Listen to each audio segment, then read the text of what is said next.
السلام علیکم ورحمۃ اللہ وبرکاتہ۔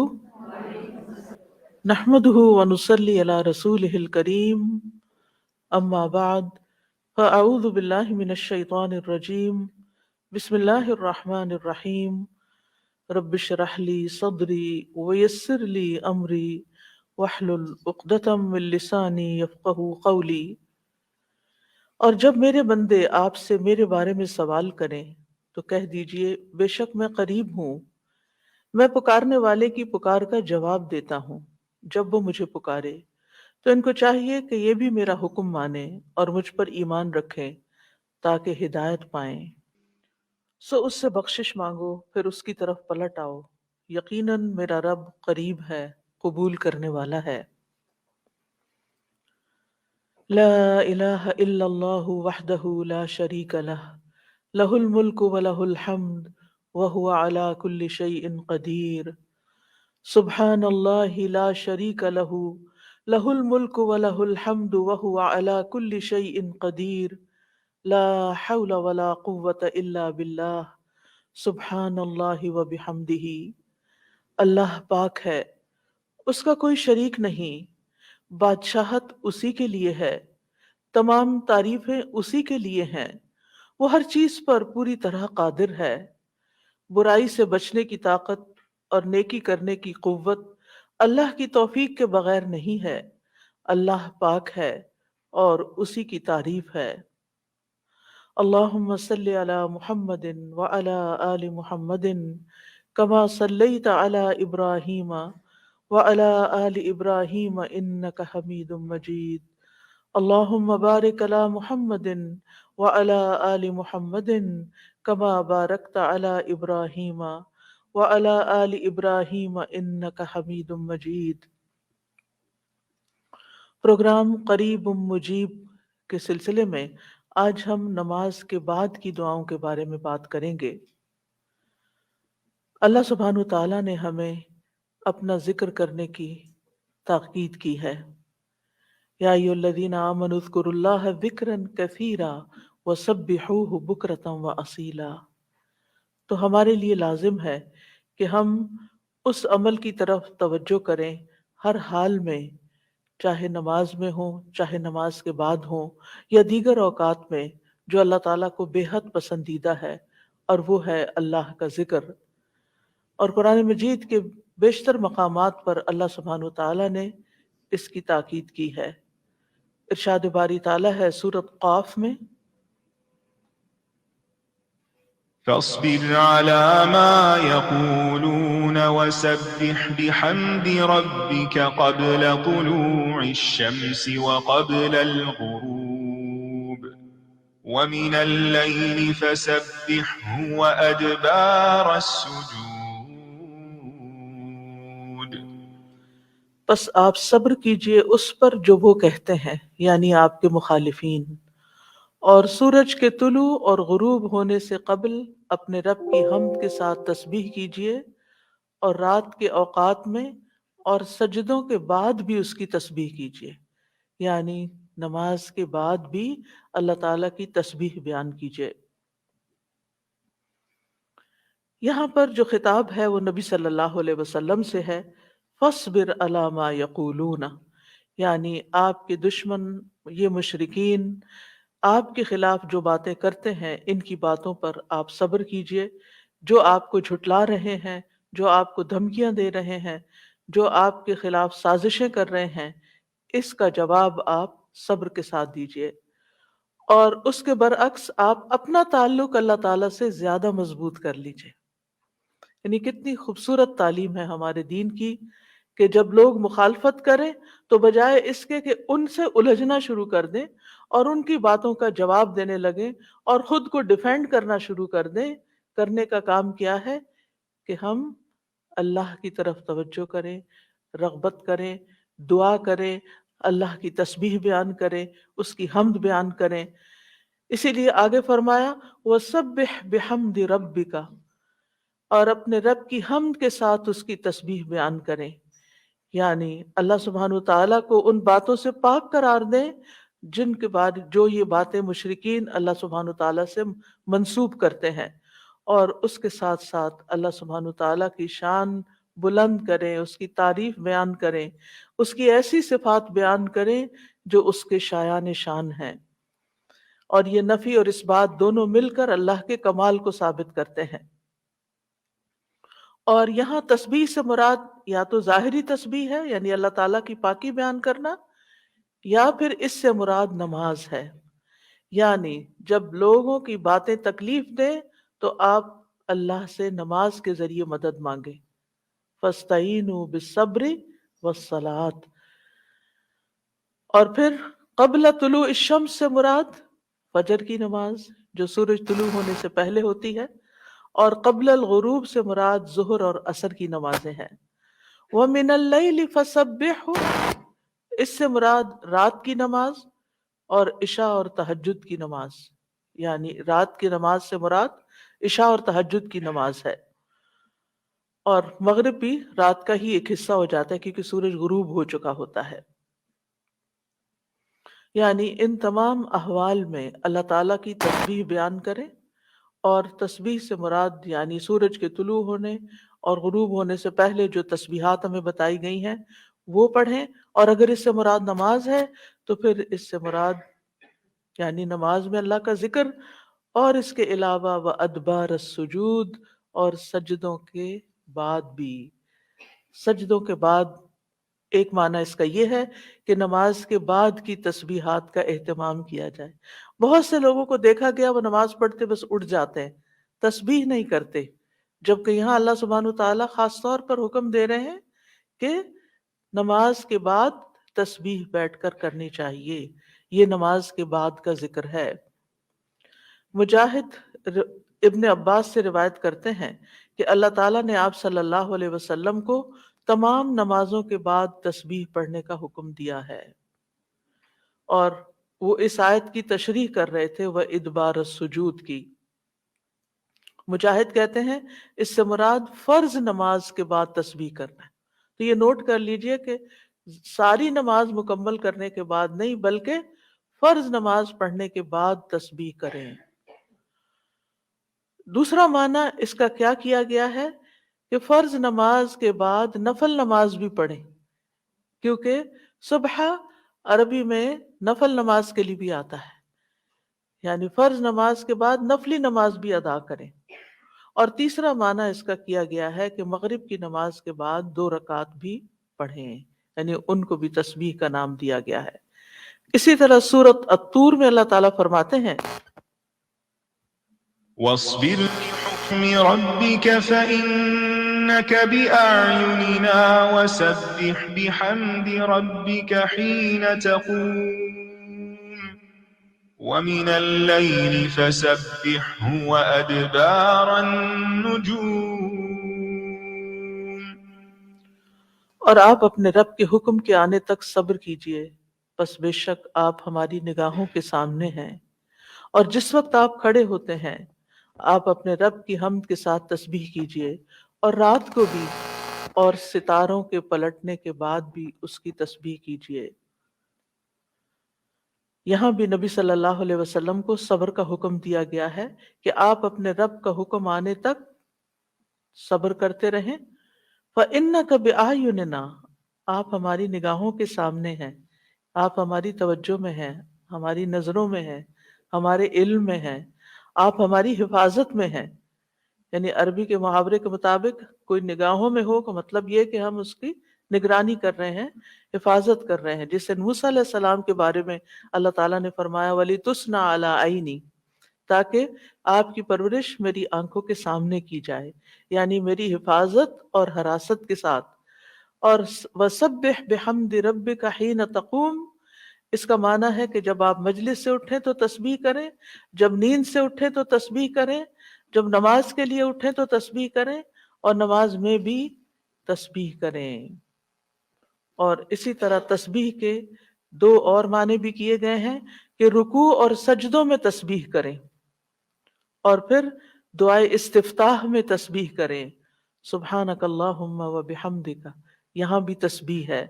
تو آپ دیکھ رہے ہیں کہ ہم دن میں کتنی بار اللہ سبحانہ وتعالیٰ کی تسبیح بیان کرتے ہیں۔ وَمِنَ اللَّيْلِ فَسَبِّحُ، رات میں بھی تسبیح کریں، اور اس سے مراد رات کی نماز، رات کی تسبیح ہے، جیسے بیڈ پہ جاتے ہوئے تسبیحات فاطمہ نبی صلی اللہ علیہ وسلم نے حضرت فاطمہ کو سکھائی تھی تاکہ ان کی تھکاوٹ دور ہو جائے۔ اور اس کے علاوہ نماز کے علاوہ بھی تسبیح کرتے رہنا چاہیے۔ وہ ادبار النجوم کے بھی 3 معنی ہیں۔ ایک معنی کیا گیا ہے فجر سے پہلے کی 2 رکعتیں پڑھنا۔ نبی صلی اللہ علیہ وسلم یہ رکعتیں نہ سفر میں چھوڑتے تھے نہ گھر میں، کبھی بھی آپ نے یہ نماز نہیں چھوڑی، یعنی یہ سنتیں۔ اور پھر اسی طرح اس سے مراد فجر کی 2 رکعات بھی لی گئی، اور نماز کے بعد کی تسبیح بھی مراد ہے۔ ان دونوں آیات سے پتہ چلتا ہے کہ نماز کے بعد بھی ذکر کرنے کی اہمیت اور ضرورت ہے، جس سے بہت سے لوگ غافل ہوتے ہیں۔ قرآن مجید میں اللہ تعالیٰ فرماتے ہیں فَإِذَا قَضَيْتُمُ الصَّلَاةَ فَاذْكُرُوا اللَّهَ قِيَامًا وَقُعُودًا وَعَلَى جُنُوبِكُمْ، پھر جب تم نماز پوری کر چکو تو اللہ کو کھڑے، بیٹھے اور اپنے پہلوؤں پر لیٹے ہوئے یاد کرو۔ یعنی بعض اوقات ایسا ہوتا ہے کہ آپ نماز پڑھ لیتے ہیں اور پھر سمجھتے ہیں کہ ہم اللہ کے ذکر سے فارغ ہو گئے اور اب ہم دنیا کے کام میں لگ جائیں۔ ہاں، دنیا کے کام انسان 2-3 طرح سے ہی ہوتے ہیں، یا کھڑے ہو کے کوئی کام ہو رہا ہوتا ہے، آپ کچن میں چلے جاتے ہیں، کوکنگ کر رہے ہیں، آپ اپنا ذکر جاری رکھیں، یا پھر آپ بیٹھ گئے ہیں اور بیٹھ کے کوئی کام کر رہے ہیں، تسبیح جاری رکھیں، ذکر جاری رکھیں۔ اور اسی طرح اگر آپ لیٹ گئے آرام کرنے کے لیے تو بھی ذکر جاری رکھیں، یعنی ہر حال میں اللہ تعالیٰ کا ذکر کرتے رہیں۔ اسی طرح سورہ جمعہ میں اللہ تعالیٰ فرماتے ہیں فَإِذَا قُضِيَتِ الصَّلَاةُ فَانتَشِرُوا فِي الْأَرْضِ وَابْتَغُوا مِن فَضْلِ اللَّهِ وَاذْكُرُوا اللَّهَ كَثِيرًا لَعَلَّكُمْ تُفْلِحُونَ، پھر جب نماز پوری کر لی جائے تو زمین میں پھیل جاؤ اور اللہ کے فضل سے تلاش کرو، یعنی اپنے دنیا کا کام کاروبار کرو اور اللہ کو بہت یاد کرو، یعنی اپنے بزنس آورز میں بھی، اپنی جاب پر بھی اللہ کو نہیں بھولنا۔ کیوں؟ لعلکم تفلحون، تاکہ تم فلاح پاؤ، کامیاب ہو جاؤ۔ اسی طرح اللہ سبحانہ تعالیٰ رمضان کے روزے مکمل کرنے کے بعد کس چیز کا حکم دیتے ہیں؟ وَلِتُكْمِلُوا الْعِدَّةَ وَلِتُكَبِّرُوا اللَّهَ عَلَى مَا هَدَاكُمْ وَلَعَلَّكُمْ تَشْكُرُونَ، اور تاکہ تم تعداد پوری کرو اور تاکہ تم اللہ کی بڑائی بیان کرو، تکبیرات پڑھو، اور اس پر کہ اس نے تم کو ہدایت بخشی، اور تاکہ تم شکر ادا کرو۔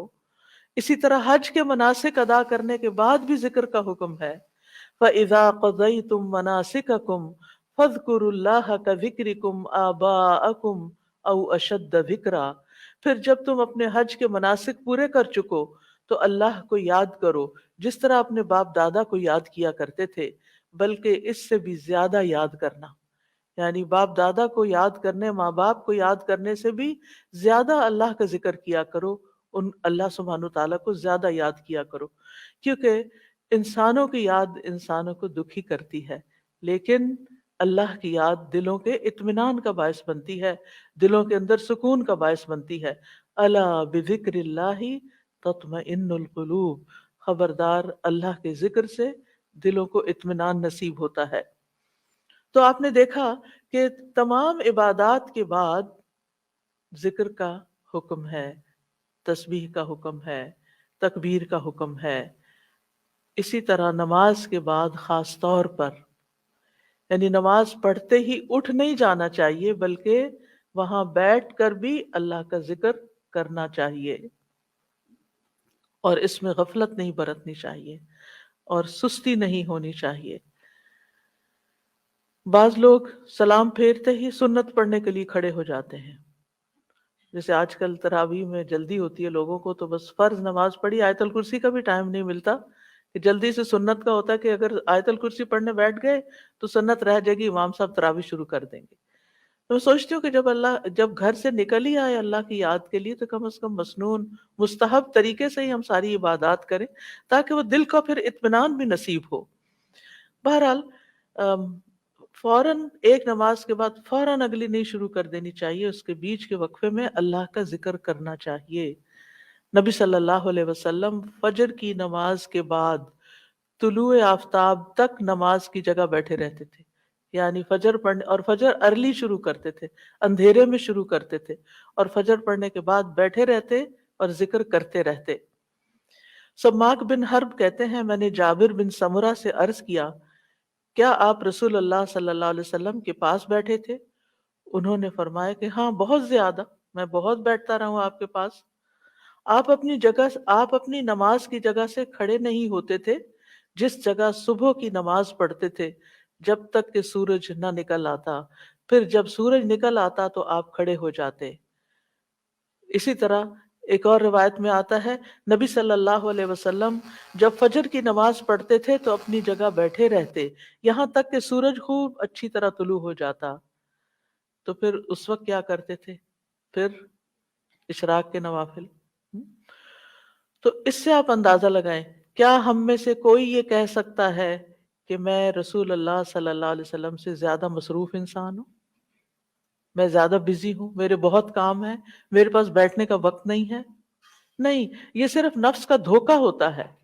نفس ہمیں دھوکہ دیتا ہے کہ دیکھو اب تم اور کتنا پہلے تم اٹھے ہو تہجد کے لیے، پھر تم نے پڑھی نماز اور پھر پڑھے اذکار، اور اب تم پھر بیٹھ کے اور انتظار کرو، اٹھو کچھ اور کام کرو، اچھا میرا وہ کام بھی ہے، میرا وہ کام بھی ہے، اور اس طرح ہم اپنے آپ کو تسلیاں دے کر اپنی جگہ سے اٹھ جاتے ہیں اور ذکر میں کوتاہی کر جاتے ہیں، جبکہ مستحب یہی ہے کہ اسی جگہ بیٹھ کر چاہے آپ تلاوت قرآن کریں، چاہے آپ صبح شام کے اذکار، اور وہ تو یہی وقت ہے ان کا سورج نکلنے سے پہلے، اور حفاظت کے لیے جو پڑھتے ہیں وہ انہی اوقات میں پڑھے جاتے ہیں، لہٰذا اس وقت آپ وہ بھی پڑھ سکتے ہیں، آپ تسبیحات کر سکتے ہیں، آپ کوئی بھی اور ذکر، آپ قرآن مجید کا مطالعہ کر سکتے ہیں، تفسیر کی کوئی کتاب پڑھ سکتے ہیں، کوئی تفسیر کا لیکچر سن سکتے ہیں، اپنی تجوید درست کر سکتے ہیں، اس کو یعنی کہ کوئی سبق یاد کر سکتے ہیں، یعنی کوئی بھی چیز ذکر کی قسم کی آپ اس وقت میں تسلی کے ساتھ کر سکتے ہیں تاکہ یہ سنت پوری ہو جائے، کیونکہ اس کا اجر و ثواب بہت ہے۔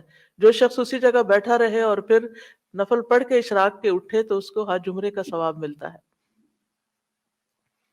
نبی صلی اللہ علیہ وسلم نے صحابہ کو نماز کے بعد کے اذکار سکھائے۔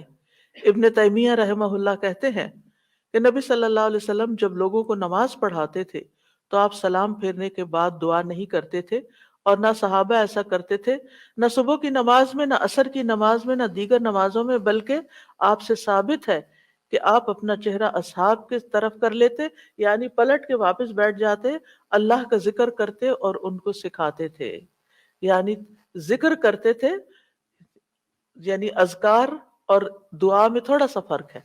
دعائیں زیادہ سے زیادہ سلام پھیرنے سے پہلے کر لیتے تھے، اور جو اذکار ہوتے تھے جیسے تسبیحات ہیں یا صبح شام کے اذکار ہیں یا باقی اذکار ہیں وہ بعد میں کر لیتے تھے، جیسے لا الہ الا اللہ وحدہ لا شریک لہ، اور اسی طرح دیگر اذکار جو ہیں۔ اور سلام پھیرنے کے بعد اللہ کا ذکر کرنا یعنی زیادہ مستحب ہے، اگرچہ دعا بھی کر سکتے ہیں، یعنی منع نہیں ہے۔ بعض علماء یہ کہتے ہیں کہ نبی صلی اللہ علیہ وسلم نے جو دبر الصلاۃ کا لفظ استعمال کیا نماز کے پیچھے، تو اس سے مراد نماز کے بعد بھی ہے۔ حضرت عائشہ کہتی ہیں کہ نماز کے بعد کے اذکار شیشے کو صاف کرنے کے بعد اس کو چمکانے کی طرح ہے، یعنی نماز میں آپ نے اپنی صفائی کر لی اور اب بعد کے اذکار کے جو آپ کو اور زیادہ چمکا رہے ہیں۔ نماز نور ہے، یہ دل کو صاف کر دیتی ہے، دل کو روشن کر دیتی ہے، جیسے کہ شیشے کو صاف کیا جاتا ہے، اور نماز کے بعد ذکر کرنا ایسا ہے جیسا کہ شیشے کو چمکایا جاتا ہے۔